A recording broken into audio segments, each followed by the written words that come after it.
La main du garde de sécurité saisit son poignet si fort qu'elle pensa que ses os allaient en se briser. Mais Naomi ne pleura pas. Elle ne pleurait jamais. Pas quand ses parents étaient morts, pas quand elle avait vécu dans la rue pendant 3 ans. Et certainement pas maintenant.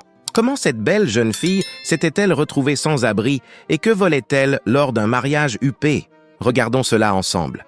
Mais avant, abonnez-vous à ma chaîne. Lâchez-moi, dit-elle doucement, ses yeux sombres brûlant d'un feu qui fit reculer le grand homme. La tente de mariage luxueuse devint silencieuse. 200 invités riches, vêtus de leurs vêtements coûteux, se tournèrent pour fixer la jeune fille maigre en jeans déchirés et chemise sale. Dans sa main libre, elle tenait une assiette de riz et de poulet prise sur la table du buffet. « Voleuse !» cria quelqu'un. « Appelez la police !» hurla un autre. Mais une voix trancha le brouhaha comme un couteau. « Attendez !»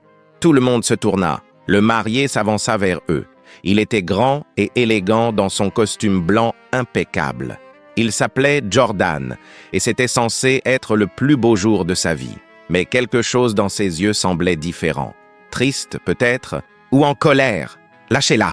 dit Jordan au garde de sécurité. « Mais monsieur, elle a volé de la nourriture à votre mariage !» répondit le garde. Jordan regarda Naomi. Vraiment la regarda. Pas ses vêtements sales, ni son visage émacié. Il plongea dans ses yeux, et ce qu'il y vit fit battre son cœur plus fort. « Comment vous appelez-vous » demanda-t-il doucement. Naomi releva le menton.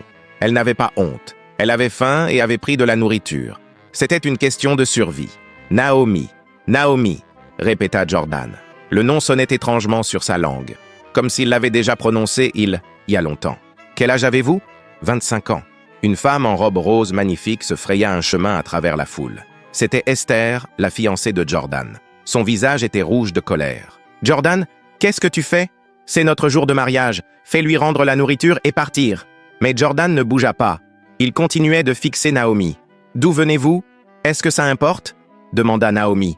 Elle essayait de paraître dure, mais quelque chose chez cet homme la troublait, comme si elle le connaissait d'ailleurs. « Oui, » murmura Jordan, « ça importe plus que vous ne le pensez. » Une vieille femme s'avança. C'était Madame Chen, la grand-mère de Jordan.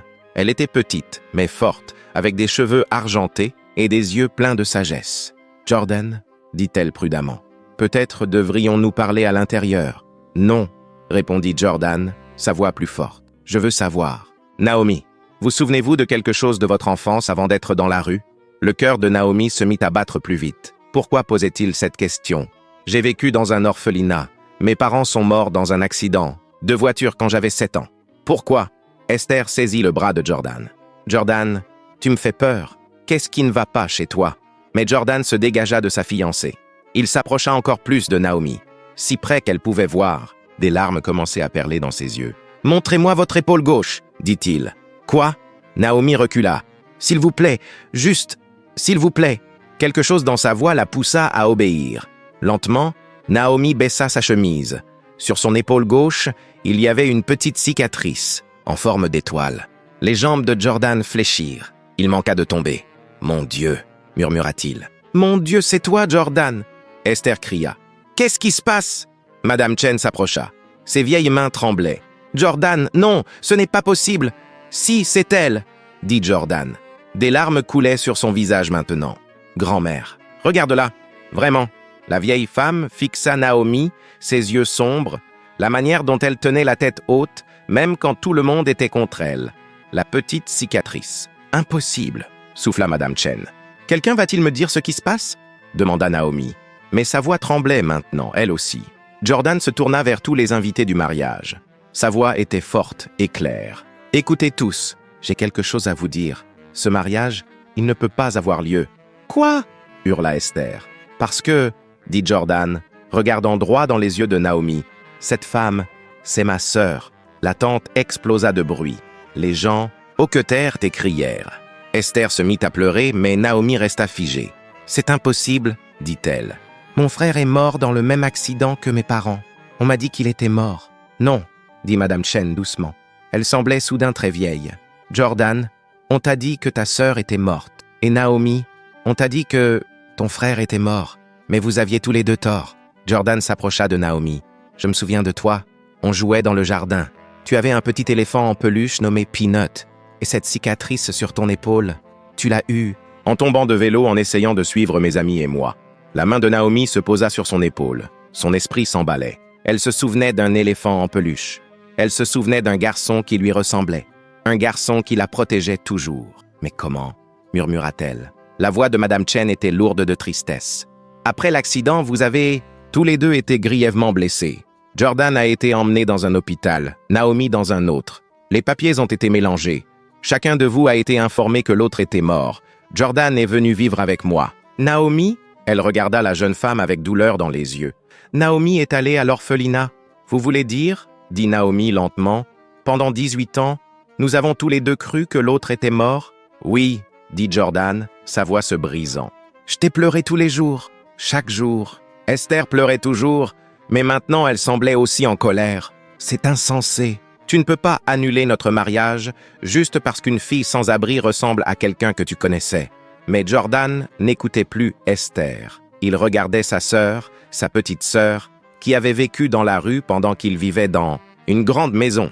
Sa petite sœur qui devait voler de la nourriture pendant qu'il mangeait dans des restaurants chics. « Je suis tellement désolé, » dit-il. « Naomi, je suis tellement désolé. Si j'avais su que tu étais en vie. »« Ce n'est pas ta faute, » dit Naomi. Mais sa voix était différente maintenant, plus douce. Tu ne savais pas. Un homme en costume noir se fraya un chemin dans la foule. C'était M. Williams, l'associé de Jordan. « Jordan, il faut réfléchir, » dit-il. « Tu ne peux pas annuler ton mariage comme ça. Pense aux affaires, pense à l'argent, pense à ton avenir. » Jordan regarda M. Williams, puis Esther, puis tous les invités huppés qui se préoccupaient plus de la fête que du fait qu'il venait de retrouver sa sœur qu'il croyait morte. « Tu sais quoi ?» dit Jordan, sa voix plus forte. « Je pense à mon avenir, et mon avenir inclut ma sœur. » Il commença à retirer sa montre coûteuse, puis sa bague en or, puis sa veste chic. « Jordan, que fais-tu » demanda Madame Chen. « Je donne tout ça à Naomi, » dit-il. « Elle a vécu dans la rue pendant 18 ans pendant que je vivais comme un roi. Ça s'arrête maintenant. Tu ne peux pas tout donner. »« Comme ça !» cria Esther. « Regarde-moi !» dit Jordan. Il regarda Naomi. « Nous avons les mêmes parents. Nous aurions dû tout hériter ensemble. La moitié de tout ce que j'ai est à toi. » Naomi fixa les objets coûteux dans les mains de Jordan. Elle avait eu faim si longtemps.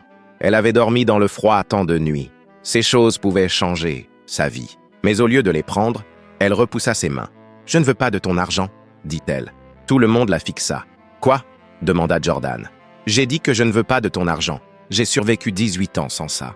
Je n'en ai pas besoin maintenant. »« Mais Naomi, » commença Jordan. « Non, » dit-elle fermement. « Je suis venue ce soir parce que j'avais faim.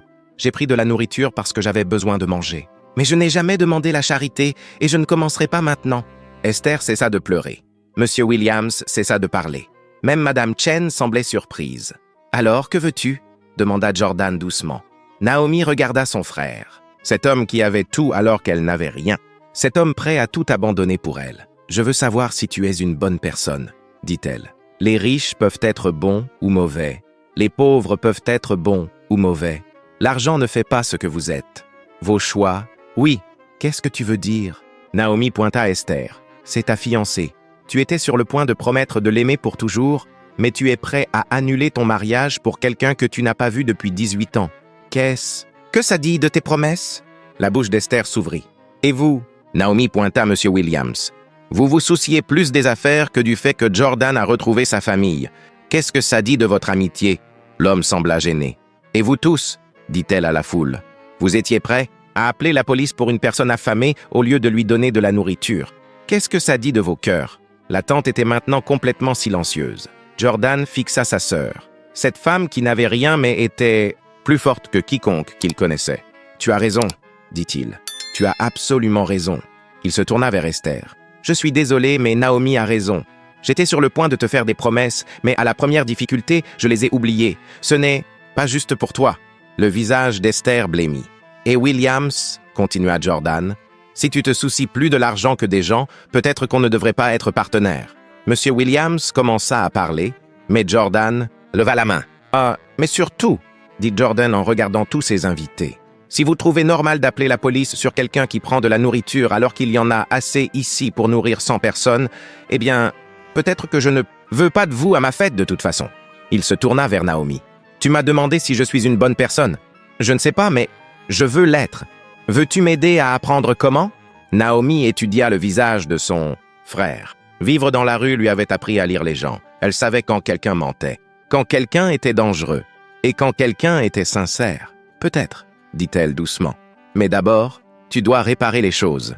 Jordan la regarda, émerveillée. Comment es-tu devenue si sage en ayant... Rien? Elle répondit. On apprend ce qui compte vraiment. Ce n'est pas l'argent ou le confort. C'est la manière dont on traite les gens, surtout quand c'est difficile. Madame Chen s'avança, des larmes sur les joues. Naomi, je t'ai laissé tomber. J'aurais dû chercher plus fort à te retrouver quand Jordan est venu vivre. Avec moi. J'ai cru ce qu'on m'a dit. Je suis désolée. Naomi aurait pu être en colère, mais elle prit la main de la vieille femme. Tu as donné de l'amour et un foyer à Jordan. Merci. Jordan observa, réalisant quelque chose. Naomi, je ne veux pas te donner la moitié de mon argent par culpabilité. Je veux le faire parce que tu le mérites et parce que tu l'utiliseras mieux que je ne pourrai jamais le faire. Qu'est-ce que tu veux dire? Tu pourrais aider des gens comme toi, les affamés, les solitaires, ceux qui ont besoin d'espoir. Naomi sentit les larmes monter. Tu le penses vraiment, plus que tout. Elle regarda autour d'elle, le visage d'Esther qui s'adoucissait, la honte de M. Williams, l'espoir de Madame Chen. Tout le monde écoutait. D'accord, dit Naomi enfin.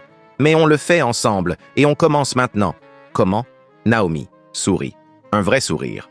Après toutes ces années, invitons tous ceux qui ont faim dans cette ville à venir manger cette nourriture de mariage.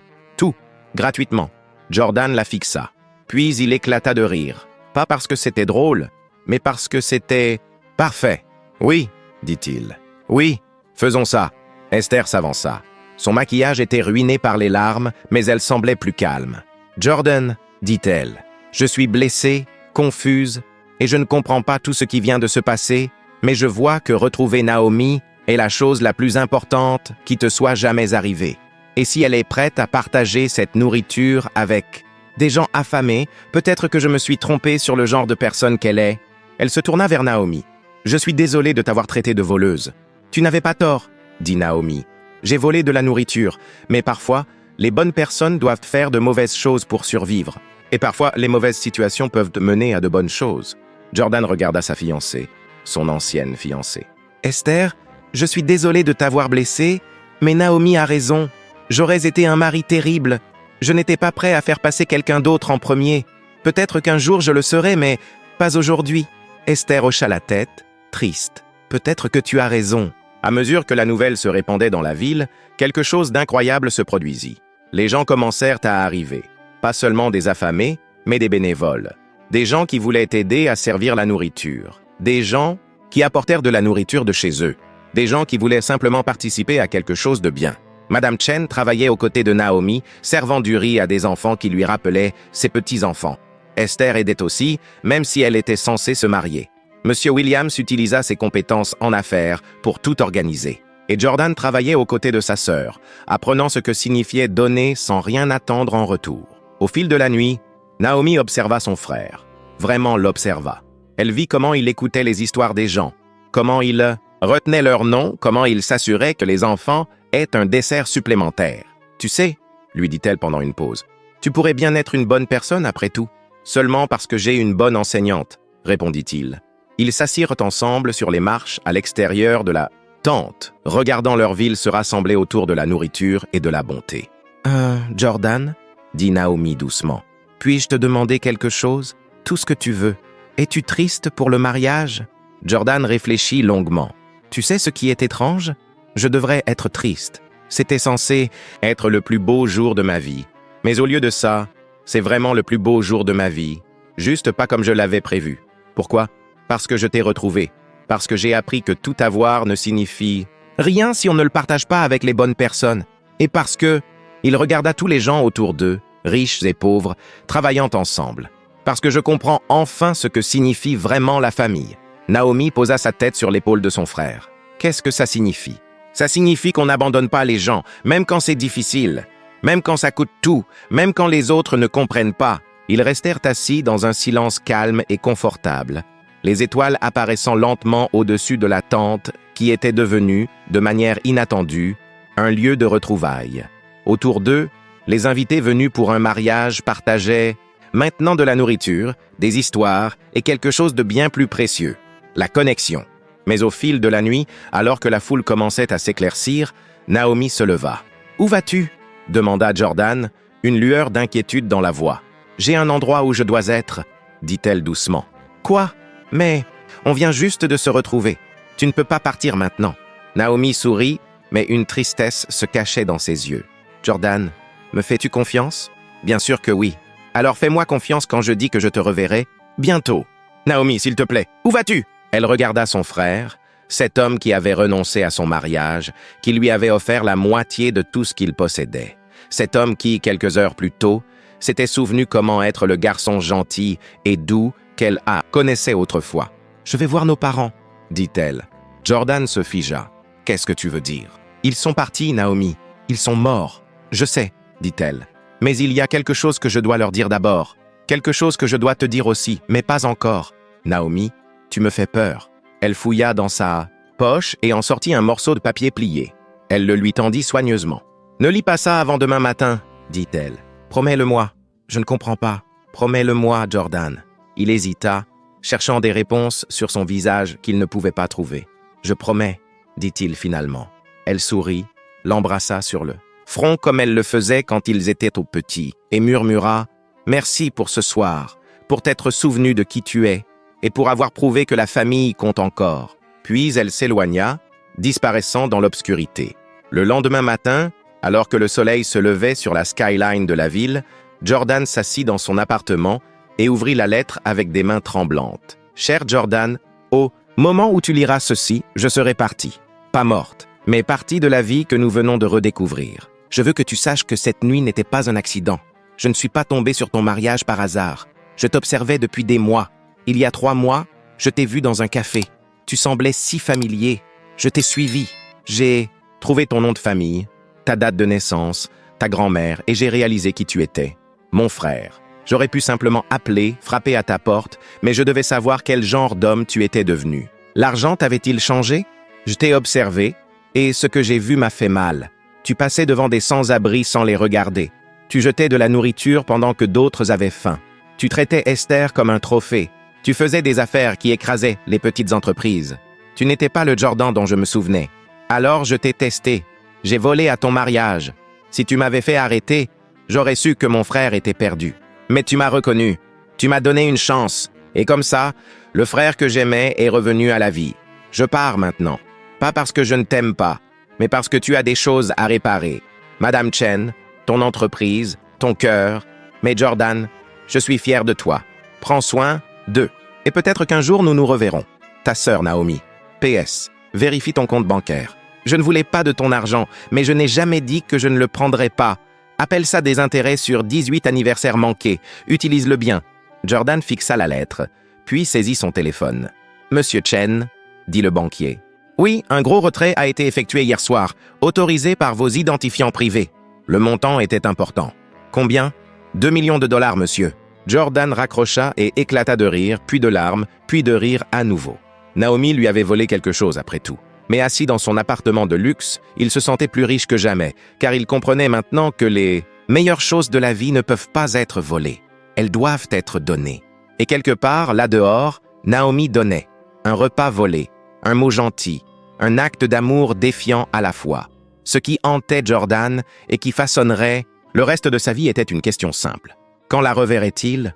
Et plus important encore, quand il la reverrait, serait-il digne d'être son frère? Jordan prouvera-t-il qu'il est digne de l'amour de sa sœur? La fortune volée de Naomi peut-elle vraiment changer des vies à travers la ville? Le voyage des frères et sœurs est loin d'être terminé. Si vous voulez savoir ce qui se passe lorsqu'ils se retrouvent, mettez un pouce en l'air et dites-le nous dans les commentaires. Devrions-nous continuer leur histoire? Votre soutien décidera si l'histoire de Naomi et Jordan continue.